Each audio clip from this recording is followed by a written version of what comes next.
Mas é muito, muito bom, porque aprendemos muito. Eu estava lá atrás com alguns diáconos falando para mim, nossa, que mudança na minha mente que está acontecendo durante essa conferência. Que informação útil para mim. Como preciso crescer como missionário aqui na cidade de Orlando. E esse é o nosso foco, né?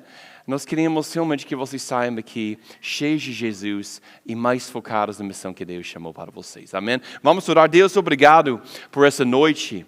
Pedimos, Deus, que Tu possa abençoar tudo que está acontecendo aqui na conferência, inclusive a palavra minha nesse momento.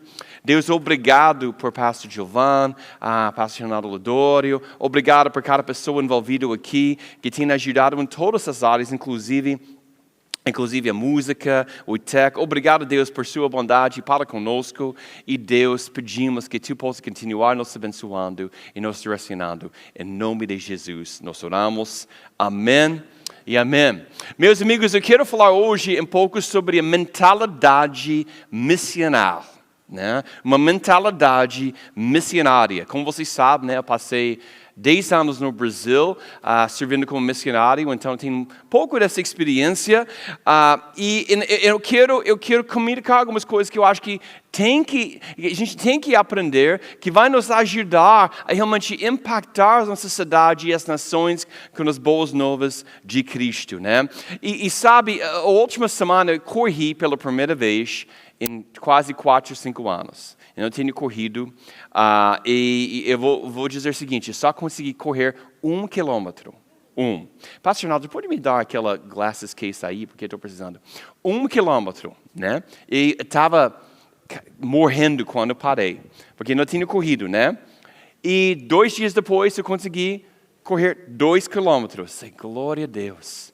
Agora eu consegui fazer isso, né? Então, eu estou vamos dizer, no processo de reiniciar, de retreinar a minha mente, o meu corpo. Eu tenho uma foto aqui que eu nem quero mostrar, mas eu acho que vai mostrar um pouco de sentido. Isso foi 4 anos atrás. Sou seu pastor, né? Eu ganhei uma corrida. Ganhei, né? Não simplesmente para a minha idade, ganhei a corrida inteira. E hoje eu sou mais, como vocês falam, fortinho. Nunca entendi isso, fortinho, né? Já pode tirar foto, pelo amor de Deus, obrigado. O ponto é o seguinte, eu precisava retreinar a minha mente. Alguns de vocês cresceram em ambientes onde realmente você viveu uma vida missional. Mas às vezes o sonho americano, ou algumas outras coisas entraram, as coisas da vida, você esqueceu. Você simplesmente esqueceu. Outros de vocês nunca tiveram essa experiência. E eu estou tentando voltar a treinar o meu corpo, né? Mas eu penso naquelas pessoas que fazem Ironman. Isso exige um foco incansável, né? Mas as recompensas são imensas. Imagina se todos nós tivéssemos um foco incansável na missão de Deus. Porque as recompensas seriam maiores que a gente jamais poderia imaginar. A Bíblia nos ensina que treinamento físico tem algum valor, certo? Mas o treinamento para a piedade é o que tem maior valor. Desenvolver uma mentalidade missional, mentalidade missionária, significa treinar constantemente a nossa mente para que estejamos fixos em Cristo Jesus e na mensagem do Evangelho. Então hoje eu quero ajudar a gente a pensar mais sobre isso. Como Spurgeon disse, né, cada crente é um missionário ou um impostor, né? Impostor, a gente fala em inglês, né? E existem muitos impostores por aí, porque existem poucos missionários verdadeiros. Realmente, nós temos uma escassez de pessoas que realmente estão pensando nos outros, que queiram espalhar as boas novas de Cristo onde que eles forem. Que tenham um coração missionário, uma alma missionária, uma mentalidade missionária. E quando a gente pensa em missões, nós pensamos realmente, como a gente falou, em alguém que vai para um outro lugar fora, bem distante, né? Atravessando um oceano, levando o evangelho para algum lugar distante. E isso é muito importante. Mas quando a gente estuda a Bíblia sobre missões, particularmente em Atos e a igreja em Antioquia, descobrimos algo muito maior do que isso. Descobrimos que missões não se tratam, em primeiro lugar, de onde o crente vai, tratam sim como um crente, um cristão vive. Né? Antioquia foi uma das igrejas mais importantes na história do cristianismo. Eu quero falar um pouco sobre essa cidade, essa igreja aqui. Jerusalém foi o berço, a gente sabe, da igreja, mas Antioquia se tornou um dos grandes pontos de partida para a propagação do evangelho às nações. Pensa em Barnabé, pensa em Saulo, né? Foram enviados. Foi Antioquia que se tornou a base, inclusive, para o trabalho missionário de Paulo. E, no entanto, enquanto a gente está observando como essa extraordinária igreja começou, vemos que não havia nada de extraordinário nas pessoas que fundaram essa igreja. Atos 11 diz, ora, aqueles que foram dispersos por causa da perseguição que surgiu por causa de Estevão, viajaram até a Fenícia, Chipre e Antioquia. Que significa, Estevão, você sabe, né? Ele tinha esse discurso, ele foi assassinado por causa da sua fé em Cristo. A perseguição havia se intensificado em Jerusalém, os crentes estavam sendo dispersos. Então, nós precisamos entender que Antioquia, eles estavam lá porque estavam fugindo para salvar suas vidas. Eles tinham experimentado rupturas, né? Medo, incerteza, mas havia algo que a perseguição jamais lhe tiraria, que é o próprio Evangelho. Então, nesta conferência, vocês vão ser lembrados, se Deus quiser, de que a igreja está realmente em toda parte. E a igreja também está sendo perseguida em toda parte, como o pastor Giovanni falou. Há centenas de milhares de crentes, meus amigos, em terras estrangeiras, sofrendo grande perseguição. Está entendendo o que eu estou falando? There's a lot of people in the whole world that are being persecuted at this very moment. Tem muita gente embaixo de sistemas, estruturas, governos, ou próprias outras religiões perseguindo. Mas sabe alguma coisa? Naqueles lugares a igreja ainda está de pé. A igreja ainda está impactando as pessoas. A igreja está, inclusive, crescendo. Então, a vida missionária começa quando nós entendemos que onde quer que Deus nos coloque, quem quer que Deus coloque diante de nós, e o que quer que Deus eventualmente nos peça, tudo pertence à sua missão. Então, eu vejo 6 características com a igreja, olhando a igreja na Antioquia, 6 características de uma vida missional. Primeiro aqui, uma vida missional ou missionária é real. Pode notar isso. Uma vida missional é real. Né? A primeira coisa que nós entendemos é, naquela época, eles entenderam o que significa viver verdadeiro cristianismo. Atos 11 contém uma daquelas declarações que nós lemos tão rapidamente que às vezes nós perdemos o significado quando eles falaram. E foi em Antioquia que os discípulos foram pela primeira vez chamados o quê? Cristãos. Primeira vez. Eles eram discípulos antes de serem chamados de cristãos. Algo nessas pessoas se associou de uma forma tão íntima a Jesus que as pessoas ao seu redor começaram a identificá-las pelo seu nome. Então o cristianismo era visível, muito visível em Antioquia. Isso importa porque é possível ter um nome sem a vida.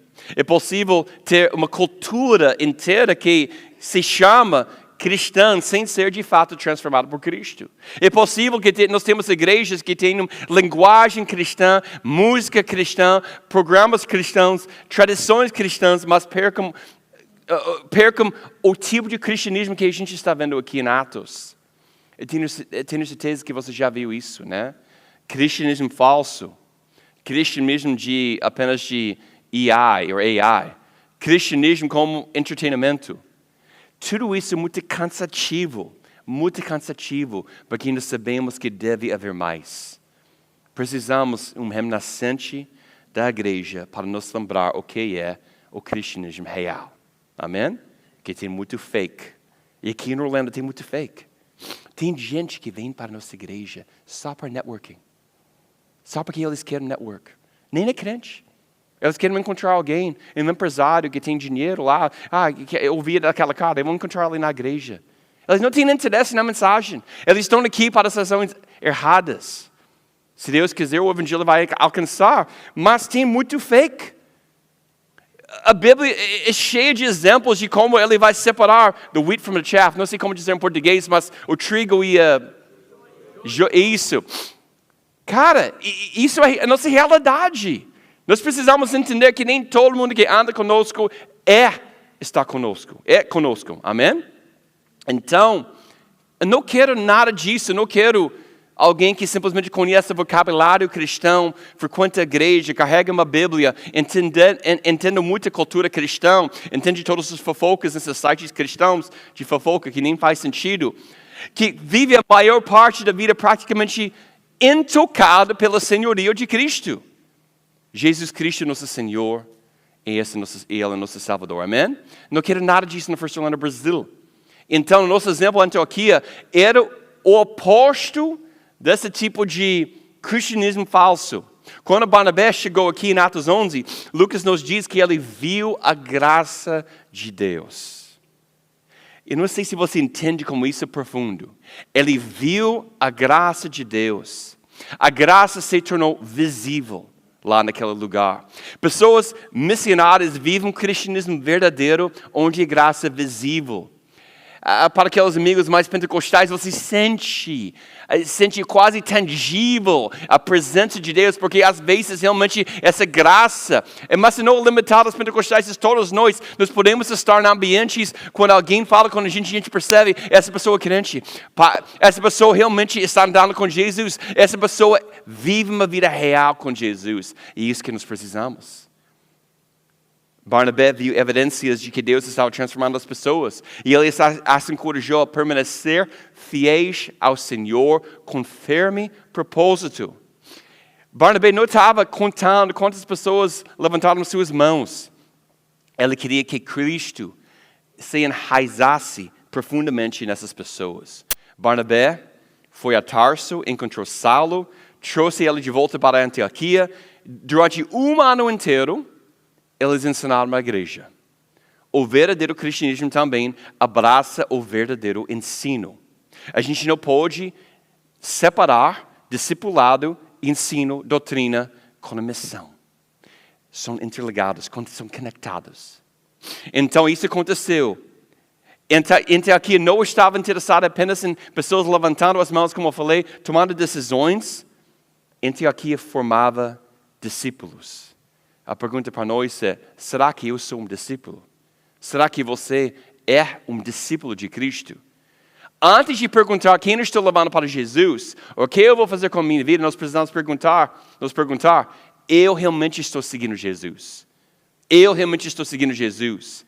Cristo se manifesta na maneira como eu trato meu cônjuge, a forma que eu estou tratando meus filhos, a forma que eu lido com as minhas finanças, a forma que eu lido com a minha sexualidade, a forma quando alguém me magoa, ou como eu me comporto quando alguém está falando mal de mim, ou quando ninguém na igreja está olhando. O povo de Antioquia passou a ser reconhecido como um povo que pertencia a Cristo.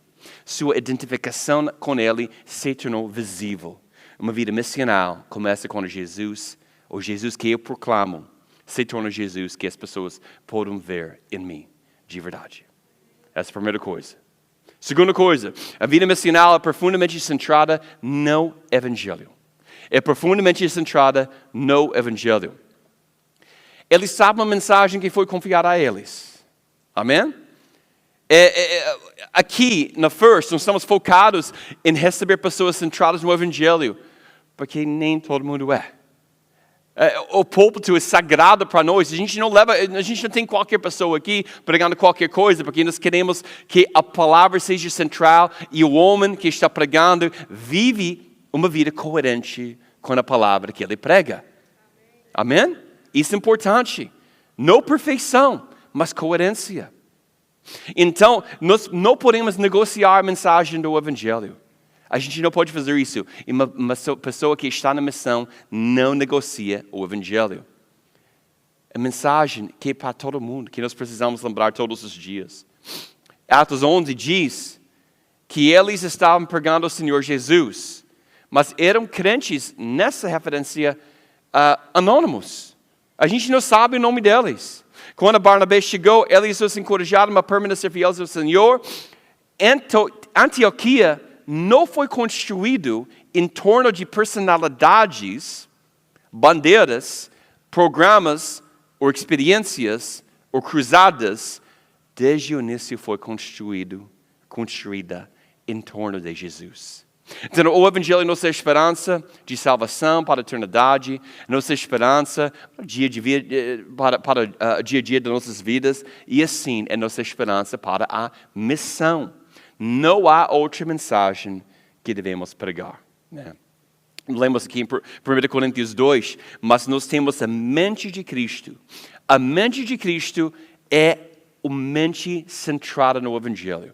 É uma mente que está cooperando sempre com o processo de santificação do Espírito Santo através da obra misteriosa e linda que Ele faz em e através de nós. Mas nós temos uma responsabilidade. Por isso a Bíblia diz, em inglês, nem como português, né? Put on the mind of Christ. Coloca de certo sentido, melhor dizer talvez, abraça a obra do Espírito Santo na sua vida. Amém? Esse Espírito Santo que anda com a gente, ele é gentil. Ele não força. É algo que nós precisamos, alguém que nós precisamos abraçar. Para ter mentalidade missional, você precisa abraçar a obra do Espírito Santo na sua vida. E você precisa entender a mensagem que você quer pregar. Às vezes a gente passa por fases na nossa vida cristã onde nós temos ouvido muita coisa esquisita, diferente, e a gente não sabe como discernir. Eu lembro quando eu estava no high school,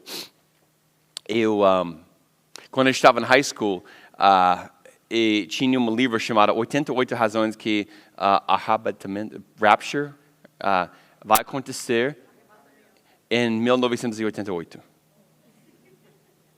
Eu li aquele livro, porque na época eu não tinha discernimento. Será que vai acontecer? Até alguém mais maduro na fé falou para mim, olha, a Bíblia diz, a gente não sabe no dia nem na hora. Nem sabia se vai ter essa rapture. Né? Eu já experimentei essa fase. Depois, os avivamentos que foram lindos, muita coisa acontecendo, mas também muitos excessos, né? Rindo no Espírito Santo, pessoas caindo em todo lugar. Eu já fui parte dessa época de avivamento. Tinha muita coisa real, mas também tinha muita coisa esquisita também. E coisa que você precisa discernir o que é de Deus, o que não é de Deus. Eu experimentei essa fase também. Experimentei uma fase também de seita quase ultrafundamentalista, né? Não pode fazer nada, não pode. Não pode namorar com ela e não pode fazer ela. Não pode fazer isso, não pode fazer aquilo. Quem aqui já experimentou alguma coisa assim? G12? Coisas assim? E também, pregação, eu acho meio herética de fé, palavra. Experimentei uma fase também onde eu vi pregações, se você não acredita, se você não tem fé suficiente, e você não vai ser curado. Se você não é curado porque sua falta de fé. E o problema é você, esquecendo totalmente a soberania de Deus. Ou se você não dá dinheiro suficiente, Deus não vai te abençoar. Manipulação às vezes das escrituras. Teologia de prosperidade que ainda permanece, né? Como um gato com 9 vidas, né? Não para. Mas todas essas coisas eu tenho visto, e eu quero dizer para vocês, muitos de vocês também, e graças a Deus, nós temos o fundamento do Evangelho aqui, que é sobre Jesus Cristo e Ele crucificado, amém? E sendo que é sobre Ele e Ele crucificado, nós podemos viver vidas centradas nele, e não em outras coisas, amém?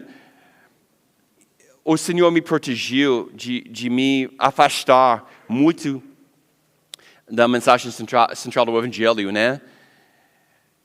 Aí de nós, se a gente não conhece o Evangelho. Nós precisamos conhecer a mensagem, a única mensagem que vale a pena pregar. Por volta de uma década atrás, tinha muito muitos jovens e adolescentes que eles queriam fazer justiça social. Hoje em dia, um pouco menos, mas tinha uma época que vamos para as nações, vamos alimentar os pobres, vamos ajudar as pessoas em situações de risco, em vários aspectos, sex trafficking, e tudo isso é importante. Vamos reduzir a violência, vamos dar dignidade para as pessoas. Tudo isso vale a pena. Amém. Mas muitos esqueceram a própria mensagem do Evangelho, que eles não proclamaram Jesus. Eles estavam fazendo coisas que Bill Gates poderia ter feito. Outros caras ricos, outras fundações, outras organizações poderiam ter feito. Eles não estavam fazendo a única coisa que a igreja deve fazer, principalmente, que é proclamar as boas novas de Cristo. Nosso Deus é um Deus proclamador. Desde o início ele proclamou, seja luz. Amém? Desde o início. Deus sempre está proclamou através do profeta, proclamou através de João Batista, proclamou através de Cristo, proclamou através dos discípulos, né? E finalmente os anjos estão proclamando. Amém? Holy, holy, holy. Santo, santo, santo é o Senhor. Não existe outra mensagem que salve. Nós precisamos lembrar isso todos os dias. Primeira coisa, uma vida missional é real. Segunda coisa, uma vida missional é centrada no Evangelho. Terceira coisa, uma vida missional prega a todos. Prega a todos. Alguns de nós queremos liderar uma igreja, um ministério para o qual Deus não nos chamou. Eu já falei isso em alguns ambientes, né? Principalmente com os pastores, mas eu vou dar uma indicação para vocês. Tem muitas pessoas que querem um tipo de igreja, um tipo de ministério que atende um tipo de gente, eles não querem o resto. Mas às vezes Deus envia todo o resto e não envia aquelas pessoas que você quer. E você tem que entender que Deus é soberano. E se você não está tratando essas pessoas, lidando com essas pessoas da forma que você deveria, é porque Ele quer te santificar, Ele quer te amadurecer, Ele quer te ajudar. E no ministério, nós precisamos entender isso. Como falei muitas vezes, né? Todo mundo quer ministério, mas nem todo mundo quer igreja. Hoje em dia tem 1000 pessoas que querem ministério. Você quer esse ministério? Amigos, não há ministério sem igreja local. Uma igreja local prega o Evangelho. Uma vida missional compartilha a mensagem do Evangelho para todo tipo de pessoa. Todo tipo de pessoa. Eu não estou falando de carioca falando com paulista, né? Ou flamenguista falando com botafoguense. Embora alguns precisem muito de conversão. Brincando. Nós precisamos pregar o Evangelho para todas as pessoas, todas as criaturas. Todas as criaturas, meus amigos. Não simplesmente aquelas que a gente gosta. Não simplesmente aquelas que têm a raça, background, a classe social. Mas eu fui chamado para alcançar os ricos. Não. Não. Cara, não faz nenhum sentido. Você deve alcançar quem Deus coloca no seu caminho, inclusive aqueles menosprezados. Inclusive o coração de Deus é voltado mais para eles. A Bíblia fala claramente. Amém? Eu lembro quando eu estava na universidade, eu iniciei um grupo. Sempre estava iniciando coisas, né? Algumas coisas deu certo, outras não. Mas iniciei um grupo de college students. Esse grupo foi muito esquisito.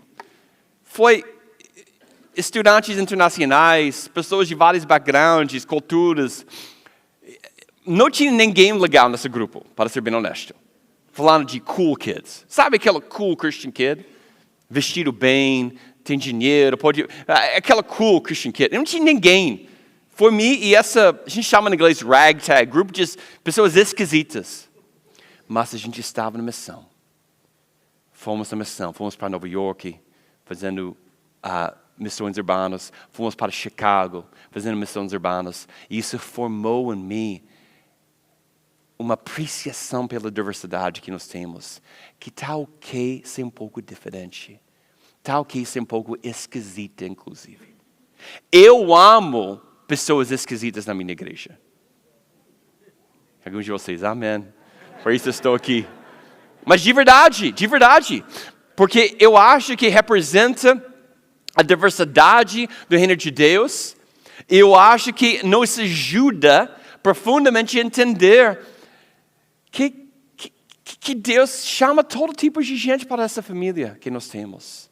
Glória a Deus.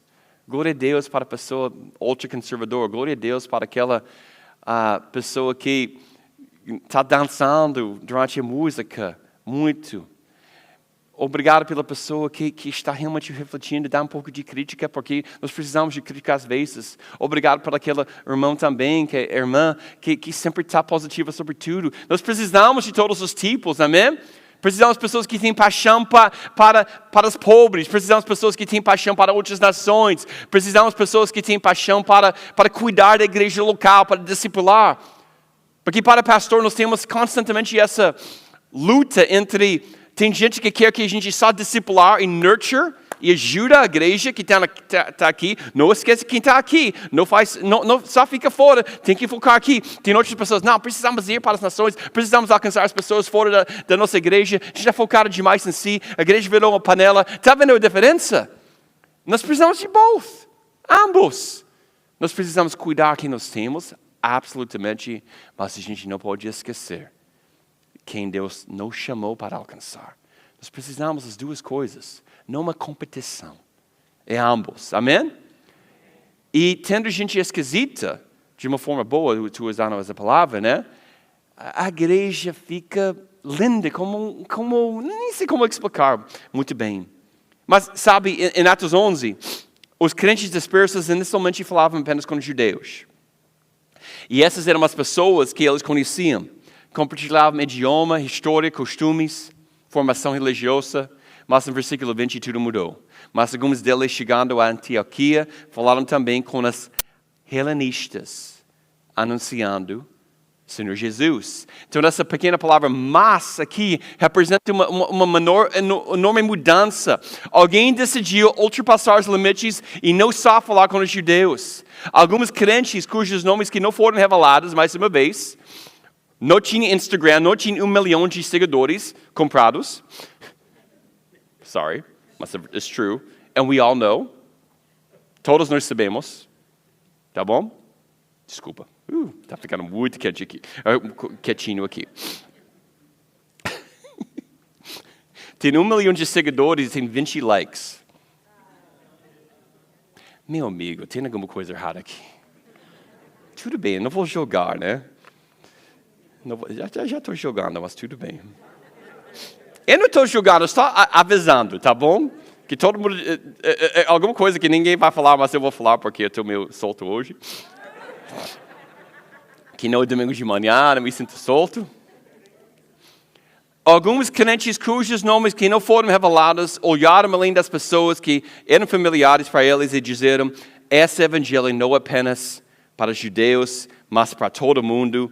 Foi para os gregos, e Lucas diz, a mão do Senhor estava com eles, e uma grande multidão de crentes se converteu ao Senhor. Alguém estava disposto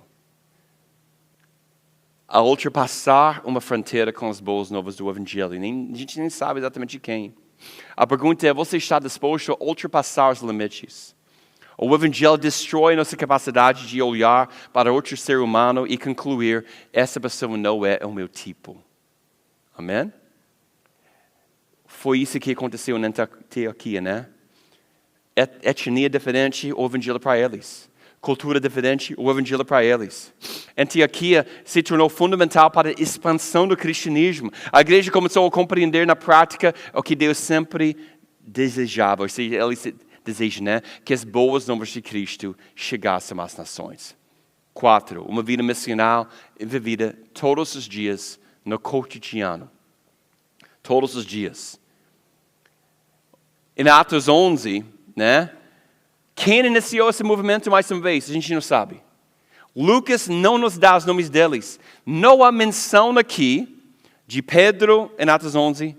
Paulo ainda não estava chegado, ele não havia chegado. Barnabé ainda não tinha aparecido. Eram crentes comuns que haviam sido dispersos pela perseguição, enquanto viviam suas vidas de uma forma fiel, falavam de Jesus. A missão não começou com missionários profissionais. Começou com cristãos comuns, dispersos. Às vezes, tornamos as missões tão extraordinárias que os crentes comuns presumem que não podem se envolver nisso. Nós pensamos que missão tem que ser alguma coisa no outro lado do mundo, mas como vocês têm ouvido esses dias, né, aqui, a gente está precisando atravessar a rua. Essa é a verdade. Ou às vezes nossa própria casa, estar na missão. Sua casa pode se tornar parte da missão de Deus. Uma refeição com alguém pode ser parte da missão de Deus. Perceba as oportunidades, seja atento. Comece a notar as oportunidades para perguntar, posso orar por você? Quando alguém está expressando uma dor. Quando o vizinho parece solitário. Prestando atenção quando alguém dá um alerta sobre o casamento deles. Quando alguém está fazendo uma pergunta espiritual. Uma pessoa com um espírito, com uma mentalidade missional, começa a esperar. Aqui a gente chama em inglês divine appointments. Eu gosto melhor em inglês do que em português, que é divinos agendadas, ou sei lá, agendamentos divinos, não sei. Divine appointments. Mas isso exige alguma coisa que é difícil hoje em dia, que é margem. Margem com o nosso tempo. Amém? Margem com o nosso tempo. Nossas vidas podem se tornar tão programadas que não há espaço para a missão. Não há espaço para a missão. Podemos ficar tão ocupados, tentando chegar a algum lugar que nunca vemos as pessoas que Deus tem colocado à nossa frente. Isso é difícil. Muitas oportunidades no ministério vêm disfarçadas, surgem disfarçadas de sendo coisas inconvenientes. Bem inconvenientes. E às vezes a pessoa que interrompe a sua agenda, melhor dizer, às vezes a pessoa que está te interrompendo em algum contexto é a própria missão que Deus tem preparado para você. A questão é, você vai abraçar isso? E isso é um problema demais na cultura americana. Demais, demais, demais. Eu posso falar sobre isso. Eu acho que Eric também concorda. Na mentalidade americana, é eficiência. Nós temos que fazer X, Y, Z, temos que passar para 1, 201, 301, e agora chegamos à maturidade espiritual. Só que a gente sabe que a vida espiritual nem sempre é assim. Não segue necessariamente de uma forma linear. Amém? Por isso, a brasileiridade da igreja, em alguns aspectos, é muito importante. A vida missional não é eficiente. Jesus não era eficiente. Primeira coisa, Jesus chegou a 30 anos, nem iniciou o ministério dele, ele é filho de Deus. Alguns de nós queremos iniciar alguma coisa sem oração, sem reflexão. Cara, ridículo se você pensar. Precisamos de preparação. Preparação teológica, preparação. Temos que ter pessoas ao nosso redor que falam, sim, eu aprovo essa ideia. Líderes da igreja. Muitas vezes a gente quer fazer muita coisa, e muitas vezes é porque o nosso ego, nosso próprio orgulho, não é baseado em Cristo, a gente não tem formação. Nós precisamos entender que nós precisamos esperar para o momento certo, antes de iniciar alguma coisa. Muitas vezes a gente não quer cooperar com o que Deus já está fazendo. Deus já está agindo. Deus já tem uma igreja. Deus já tem um ministério. Deus já tem uma missão. Às vezes nós queremos iniciar alguma coisa porque nosso nome vai ser associado com aquela coisa. E nem sempre é a vontade de Deus. Mas voltando à questão da margem. Jesus não era eficiente em termos de nosso entendimento de eficiência. A gente não pode program out Jesus das coisas espirituais que nós temos. Confesso, tenho que ter um pouco de cuidado aqui. Mas quando eu entro em alguns contextos onde literalmente o programa é até 30 segundos, isso vai ser isso no culto, é difícil para mim. Eu não consigo viver assim. Eu não estou criticando, mas para mim, eu não quero nunca program out o Espírito Santo no nosso meio, porque o Espírito Santo Ele tem no papel, e às vezes a pregação tem que exceder 5 ou 10 minutos. Às vezes o louvor vai mais 5 ou 10 minutos, e está ok. Está me entendendo? Por que eu estou falando sobre isso? Porque às vezes a gente está focado aqui na eficiência. E para mim, isso não é...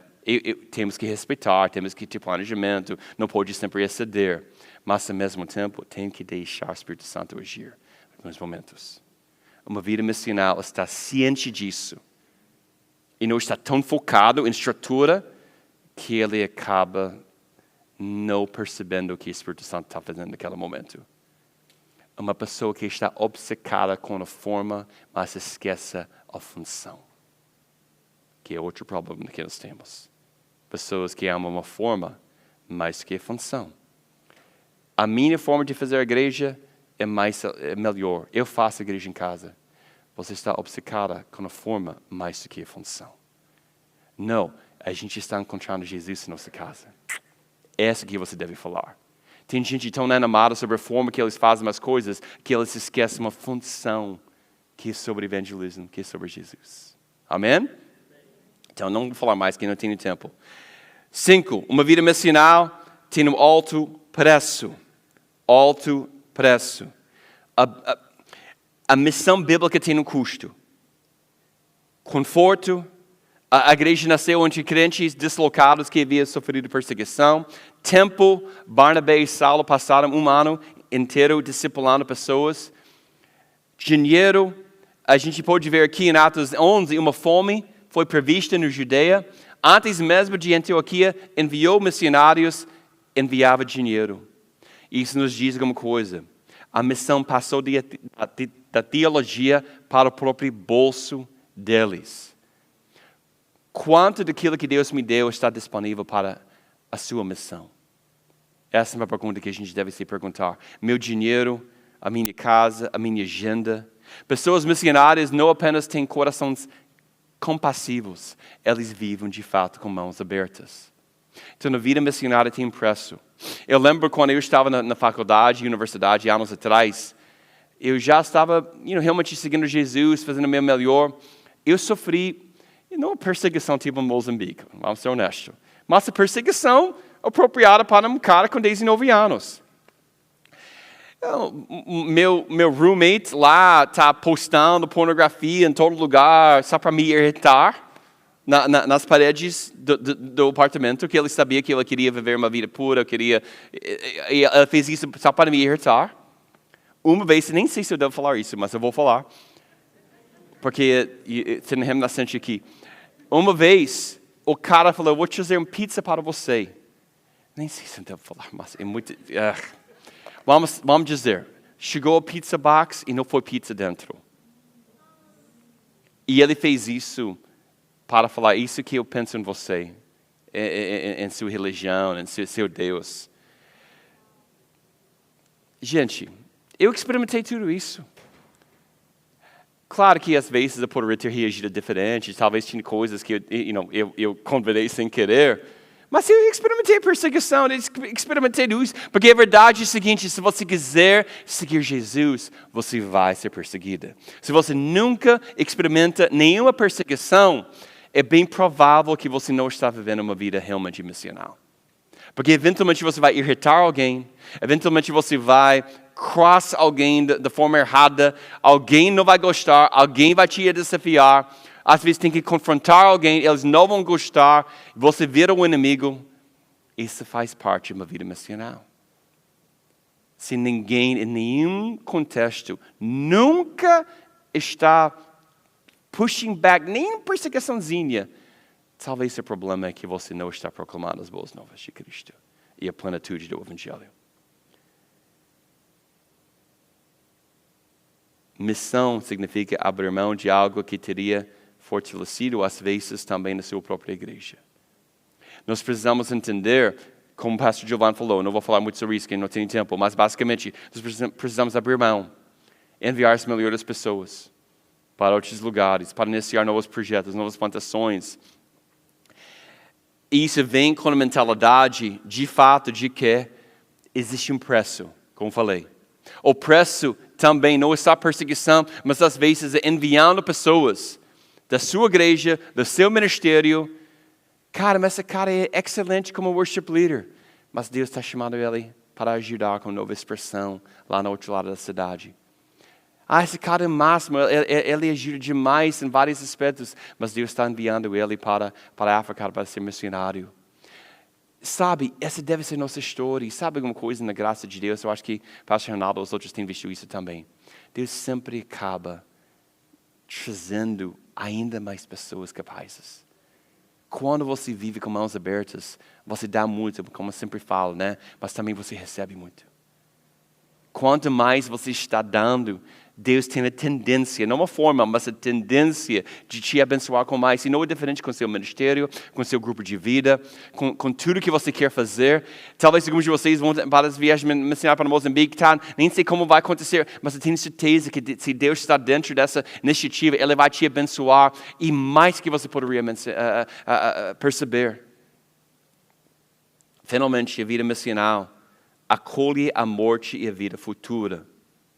Voltando para a Antioquia, por que esses primeiros cristãos conseguem viver assim? Apesar de toda essa perseguição, como eles poderiam continuar pregando? Porque eles entenderam alguma coisa que Paulo falou. Para mim, viver é Cristo e morrer é ganho, lucro. Essa é uma declaração missionária, uma das mais importantes já escritas. Paulo não é suicídio aqui. Ele não despreza a vida. Ele compreende algo muito mais profundo. A morte não pode mais lhe roubar do seu maior tesouro, porque seu maior tesouro é Cristo. Enquanto essa vida é mais importante para mim, eu vou proteger meu conforto, meu dinheiro, meus planos, minha segurança. Mas quando a eternidade é real, eu vou encarar a minha vida de uma forma diferente. Porque eu vou entender que partir e estar com Cristo é mais importante. Incomparável, muito melhor. Se a eternidade é real para mim, então a eternidade também é real para todos os meus redor. E a missão ver alguma coisa urgente. Porque se a eternidade é real para todos ao meu redor, eu tenho uma mensagem que eu preciso compartilhar. E logo, se você não entende que o céu é real, o inferno é real, Jesus é real, salvação é real, pecado é real. Se você não tem nenhuma noção de tudo isso, você não está vivendo uma vida missional. Mas, quando você entende que você tem uma parte dessa missão, e Deus te deu a capacidade de servir Ele, de uma forma diferente, né? Cada um de nós. Porque a questão não é tendo chamado para missões, a questão é, já que pertence a Jesus, como a minha vida acaba participando da sua missão? Essa é uma pergunta interessante, porque algumas pessoas na Antioquia participavam, significava pregar. Para Barnabé significava encorajar, discipular. Para alguns significava doar muito dinheiro. Para outros, orar, jejuar. Para Barnabé e Saulo significou ir. Tarefas diferentes para cada um deles, mas a mesma missão. Então, mais uma vez, talvez a pergunta que você precisa levar para casa hoje não seja: eu sou chamado para ser missionário, mas uma pergunta é: Deus, quem você colocou ao meu redor? Por que você me colocaste aqui? O que o Senhor colocou nas minhas mãos? O Evangelho chegou na Antioquia porque cristãos comuns o levaram até lá. E espalhou para as nações, porque eles recusaram a manter o Evangelho apenas lá. Eu não sei sobre você, mas eu quero viver um pouco do que eles têm vivido lá, aqui no First Salon, no Brasil. Para que a partir de Orlando, a partir da nossa igreja e outras igrejas saudáveis, e outras igrejas centradas no Evangelho, nós podemos ver realmente um avivamento, um momento de renovo em termos de movimento missionário a partir desse lugar. Eu sei que a gente poderia ter 1000 pessoas em conferência se a gente chama em nome de alguém super famoso, com todo respeito de todo, ou alguém de louvor. Mas o que Deus trouxe aqui é o que Ele queria que está aqui hoje. É remanescente que está pronto. Espero que sim, né? Que estejamos prontos para tudo que Ele tem preparado para nós. Eu espero que durante esses 2 dias vocês tenham refletido sobre isso. Porque assim, Deus vai te usar para fazer grandes coisas. Amém? Para a glória dEle e para o avanço da igreja dEle. Amém?